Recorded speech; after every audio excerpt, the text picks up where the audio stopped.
Hello বন্ধুরা, আমার নাম শরণ। তোমরা দেখছো আমার আরেকটি নতুন ব্লগ ভিডিও। দুপুরবেলায় ঘর থেকে বেরিয়ে দেখি আকাশের দিকে তাকিয়ে আকাশে অনেকটা মেঘ করেছে। তাই ভাবলাম গ্রামের কিছু সুন্দর সুন্দর ভিডিও তোমাদের সাথে শেয়ার করা যাক। এইগুলো গ্রামের পরিবেশ। গ্রামের পরিবেশটা কত সুন্দর দেখো। এখানে কিন্তু মুরগিগুলো মেঘলা মেঘলা আবহাওয়াতে কত সুন্দর খেলা করছে। গ্রামের মুরগিগুলোর খেলা দেখতে কিন্তু আমাদেরকে অনেকটাই ভালো লাগে। আমরা পাশ থেকে কিন্তু সেটার মজা নিচ্ছি। কত মেঘ লেগেছে আকাশে, সবাই কিন্তু নিজের কাজ ছেড়ে বাড়ি চলে যাচ্ছে।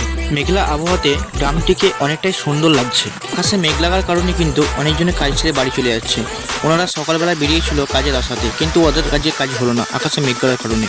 আজকে কিন্তু আমি ছিপ ফেলছি না, আজকে আমার একটা বন্ধু ছিপ ফেলছে। বন্ধুকে বললাম ভিডিওর মধ্যে আসতে, বন্ধু আমাকে মানা করলো, কারণ সে ভিডিওর মধ্যে আসতে লজ্জা করে। তাই জন্য বন্ধুকে বললাম ঠিক আছে তুই ছিপটা ফেল। আর ফাইনালি বন্ধুরা আজকে আমরা মাছ পেয়েছি, কিন্তু মাছটি সাইজে অনেকটাই ছোট, তাই মাছটিকে ছেড়ে দিতে হলো। এটি আমাদের ঘরে লাগিয়েছি, অনেক কষ্টের ফলে কিন্তু গাছটি হয়েছে। আর গাছটির নাম হচ্ছে কুমড়ো গাছ। গাছটির কুমড়ো দেখতে গেলে কিন্তু আমার শর্ট ভিডিওতে ছাড়া আছে, শর্ট ভিডিওতে গিয়ে কুমড়োটি দেখে নাও। আর এটি আমাদের ঘরের পেয়ারা গাছ। পেয়ারা গাছটি আমাদের বাগানের মতন হয়ে আছে। গাছটি পুকুরের সাইডে লাগানো আছে বলে তার কারণে অনেকটা সুন্দর লাগছে। এখানে কিন্তু অনেক গাছ লাগানো আছে, সবগুলো গাছ দেখানো সম্ভব নয়, তাই জন্য একটা শর্ট ভিডিওতে তোমাদেরকে সবাইকে দেখিয়ে দেবো। পাশের গাছটা যেটা দেখছো সেটা হচ্ছে কাঁঠাল গাছ। পেয়ারা গাছের পাশে কিন্তু কাঁঠাল গাছটা অনেক সুন্দর লাগছে। তা দিয়ে বাড়ি আসার সময় এই ভিডিওটা করে নিলাম। ভিডিওটা কেমন হয়েছে তোমরা সবাই জানাবে কমেন্টে। এখানে দাঁড়িয়ে ভিডিও শুট করছি, এটা একটা পিসির বাড়ি। আর পিসিমার বাড়িটা কত সুন্দর লাগছে দেখো। আমাদের গ্রামের বাড়িগুলো ঠিক এরকমই হয়।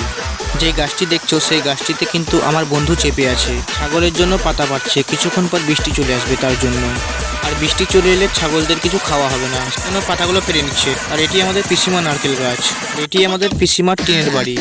তো বাই বাই করে ভিডিওটা এখানেই শেষ করলাম। এটা কি সবাই কমেন্টে বলে যাবে যদি জেনে থাকো তো।